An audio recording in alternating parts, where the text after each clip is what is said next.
Se você está na dúvida se deve ou não fazer a prova para delegado da Polícia Civil do Distrito Federal, fica comigo até o final desse vídeo, que eu vou trazer algumas considerações aqui que você deve levar em conta para decidir se vai fazer ou não a prova.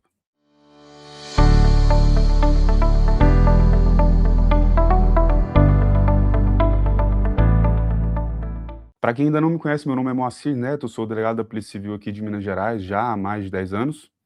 Tenho uma mentoria específica para preparação para delegado de polícia, né, voltado para esse concurso específico, e sou de fato um apaixonado pelo desenvolvimento pessoal que o estudo para concurso e apenas o estudo para concurso proporciona. Se você é novo aqui no canal, se inscreve, ativa as notificações para não perder nenhum conteúdo, seja referente aos conteúdos mais técnicos que a gente traz ali de matérias, né, direito constitucional, administrativo, penal, processo penal, seja os conteúdos mais motivacionais ou mesmo os vídeos mais informativos, que é exemplo do vídeo que a gente traz hoje. Agora, por que o concurso para delegado da PCDF ele é tão cobiçado? Ora, sem dúvida é um dos maiores salários que a gente tem aí no Brasil todo.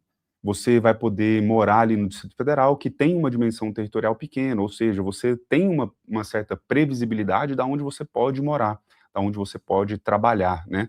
E aí, consequentemente, você vai definir ali, enfim, toda a sua vida ao redor, né, em volta disso daí.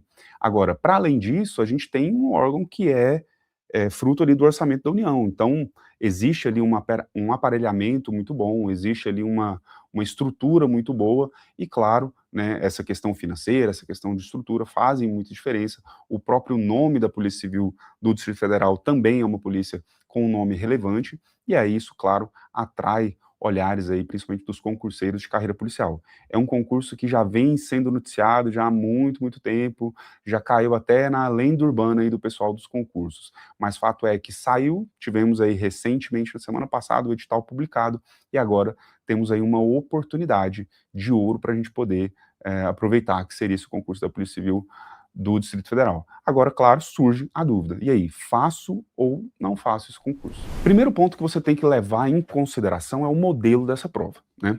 Nós já vimos que foi o Sebrasp, a instituição que vai fazer a prova, né, a banca responsável pela prova, e ela já trouxe que vai ser do modelo certo e errado. Você vai ter ali 120 itens para julgar certo e errado. Esse estilo de prova é um estilo diferente do que a maioria está acostumado. Lógico, tem pessoal que só faz prova ali, principalmente no DF, ou só faz prova do Sebrasp, e às vezes tem mais contato com esse estilo de prova. Mas fato é que a maioria de nós, réis mortais aqui, estamos acostumados com aquela prova de múltipla escolha. Tem uns que preferem, outros que não, enfim, eu só digo que é um estilo diferente, e aí você tem que se adaptar. Então agora, nessa reta final, o ideal é que você faça ali uma filtragem das questões que você está resolvendo. Busque sempre questões da sua banca e, de preferência, desse formato certo e errado, para você se acostumar com aquela ideia, com aquela sistemática. Agora, outro ponto que traz uma distinção tremenda e que a gente tem que trazer atenção para vocês é o fato de que a prova dissertativa, né, com as questões dissertativas e peça prática, vai ser realizada no mesmo dia da prova objetiva. Pela manhã você vai fazer a prova objetiva e à tarde você vai fazer a prova dissertativa. A exemplo do que foi a Polícia Federal, a exemplo do que foi a Polícia Civil do Ceará, a exemplo do que foi, por exemplo, São Paulo, do que é São Paulo.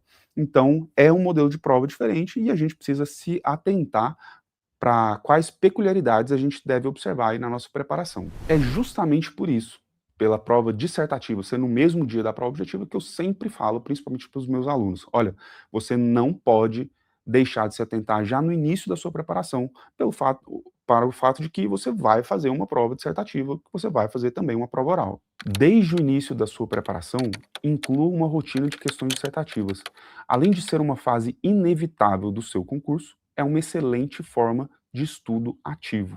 Por conta dessa especificidade, do pessoal não ter muito contato, muito convívio com provas dissertativas, muito menos peça prática, a gente criou uma comunidade lá no WhatsApp em que a gente vai abordar exclusivamente essa etapa do concurso, com provas dissertativas e peça prática. Então lá a gente vai trazer muito conteúdo, muita dica de como você estruturar uma resposta numa questão dissertativa, como você estruturar uma peça prática, quais são as principais peças práticas que você deve ficar atento, principalmente no concurso para delegado.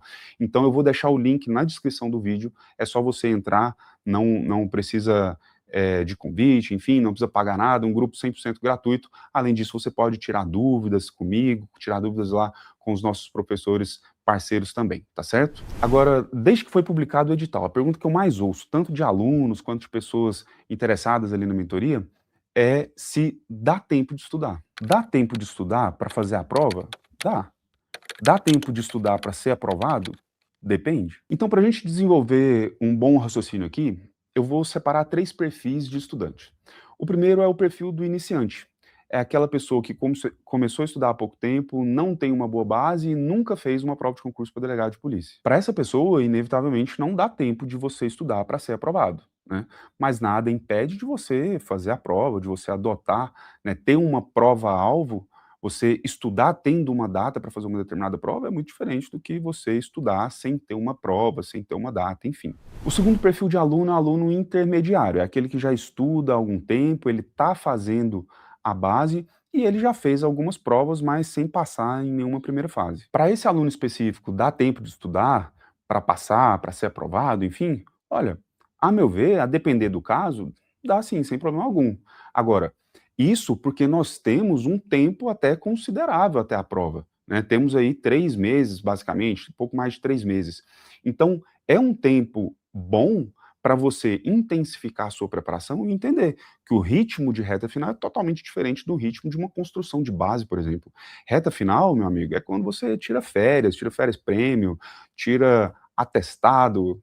Mentira, mentira não. É onde você realmente tira forças de onde não tem. Você vai dormir menos, você vai deixar de fazer as coisas e, eventualmente, para aquela pessoa que se sacrificar e pagar efetivamente o preço, a pessoa pode chegar minimamente competitiva. E eu costumo muito dizer, pessoal, a gente nunca num concurso público a gente está brigando pelo primeiro lugar. A gente está brigando por uma aprovação. E serão 150 vagas, contando aí com cadastro reserva. Então você pode passar ali na última vaga, eu garanto que você vai ficar muito satisfeito com isso. Eu estou falando muito aqui em base, né, fazer ou não fazer, enfim, ter ou não ter uma boa base. E muita gente fica se perguntando o que que seria isso, né, ter uma boa base. Olha só, isso implica em você ter um conhecimento minimamente estruturado, principalmente conceitual, nas 4 principais matérias: constitucional, administrativo, penal e processo penal. Isso por quê? Porque você vai fazer uma prova objetiva, mas também vai fazer uma prova dissertativa e uma prova oral. Eu costumo dizer, costumo brincar, que a diferença entre uma prova objetiva e uma dissertativa e uma prova oral é que na objetiva a resposta está ali na sua cara. Você precisa identificar, ou no caso dessa prova específica, se ela é certa ou se ela é errada, ou no caso de uma múltipla escolha, você tem que identificar a resposta correta. Agora, numa prova dissertativa e mesmo numa prova oral, você precisa saber o conhecimento, você precisa saber o instituto, você precisa saber os conceitos, e para isso você precisa ter uma boa base. E como que se constrói uma boa base? Olha, tendo um cronograma muito bem ajustado, muito bem alinhado, tendo um acompanhamento durante essa sua preparação.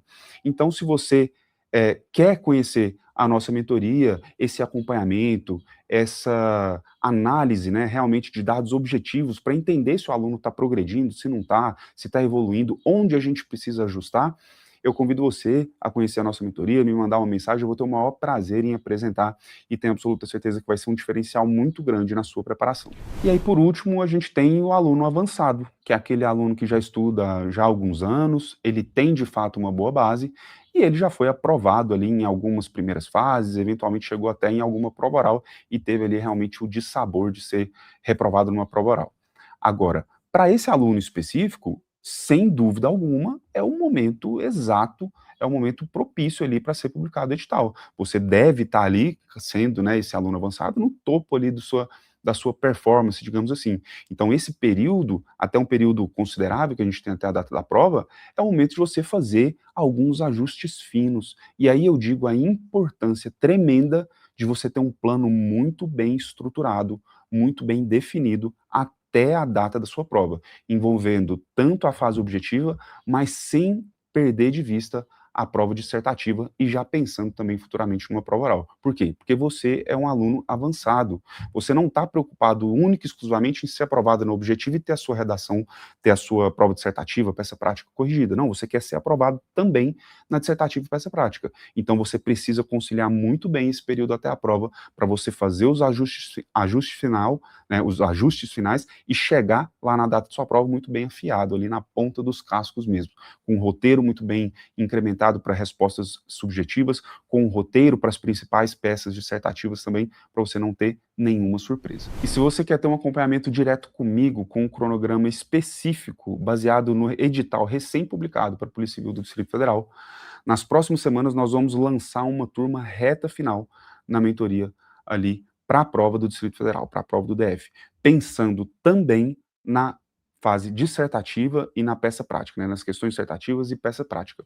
Eu vou deixar na descrição do vídeo aqui um link para a lista de espera. Então é só você clicar lá, se cadastrar, e o nosso pessoal da mentoria vai fazer contato com você para ver se encaixa aí nesse perfil, que a gente vai ter, inclusive, questões dissertativas corrigidas, simulados com correção individualizada, então a gente precisa realmente limitar a um número específico de alunos ali para a gente não perder a qualidade desse nosso acompanhamento. Então vamos chegando aqui ao final do vídeo e eu quero de fato trazer pelo menos uma segurança para você que vai fazer ou uma confiança também para você que vai deixar de fazer essa prova.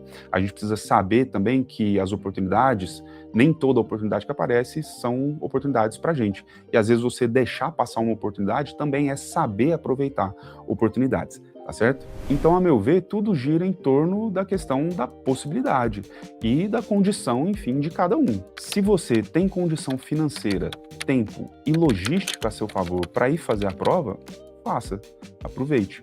Quanto mais experiência você tiver em provas, melhor. Você só precisa alinhar as expectativas e saber exatamente o que esperar como resultado. Então se eu fosse o aluno avançado, o aluno experiente, eu faria o sacrifício para ir, ainda que eu não tivesse uma condição financeira ali totalmente favorável. Agora, se eu sou aluno intermediário ou mesmo aluno iniciante, se eu tivesse a condição de ir fazer essa prova, eu iria fazer. E condição que eu digo, financeira, condição de tempo, condição de logística. Às vezes você mora numa cidade, por exemplo, que você tem que se deslocar de uma maneira muito custosa, tanto financeiramente, quanto de tempo, quanto de logística. Aí esse sacrifício, nesse caso, não valeria a pena, digamos assim, para você ir lá fazer essa prova sabendo de antemão o que você vai fazer para que ela contribua para a sua preparação, que você não vai fazer para ser aprovado. Agora, se você tem essa possibilidade de ir até o local, às vezes mora perto, mora numa cidade que tem aeroporto fácil, passagem, você achou uma passagem muito em conta, vá e faça.